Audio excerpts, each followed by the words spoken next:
ঐতিহ্যবাহী নেতাজি সুভাষচন্দ্র বিদ্যানিকেতন স্কুলের উদ্যোগে নেতাজি সুভাষচন্দ্র বসুর 129তম জন্মদিন উদযাপন ও বর্ণাঢ্য শোভাযাত্রা অনুষ্ঠিত হয়। রাজধানী আগরতলা শহরের অন্যতম বনেদি স্কুল নেতাজি সুভাষ বিদ্যানিকেতনের উদ্যোগে নেতাজির জন্মজয়ন্তী উপলক্ষে আগরতলা শহরে এক বর্ণাঢ্য র্যালি অনুষ্ঠিত হয়। র্যালিতে বিভিন্ন ধরনের ট্যাবলো অংশগ্রহণ করে। অনুষ্ঠানের আনুষ্ঠানিক সূচনা করেন মুখ্যমন্ত্রী ডক্টর মানিক সাহা। উপস্থিত ছিলেন প্রাক্তন বিধায়ক ডক্টর দিলীপ দাস, স্কুলের দায়িত্বপ্রাপ্ত প্রধান শিক্ষিকা সহ অন্যান্য বিশিষ্টজনেরা।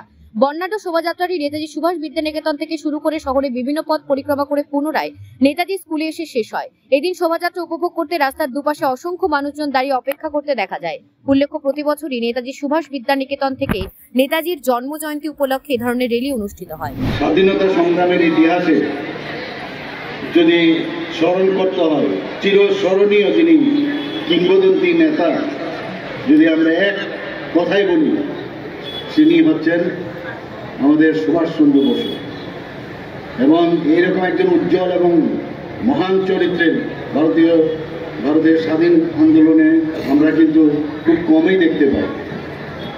এবং যেভাবে উনি এই ভারতকে স্বাধীন করার জন্য নিজের জীবন যেভাবে উৎসর্গ করেছেন, যেভাবে কাজ করেছেন, সারা ভারতবর্ষে প্রতিটা ব্যক্তি, বিশেষ করে বাঙালিদের মধ্যে উনি কিন্তু একটা হৃদয়ের স্থান নিয়ে নিয়েছেন।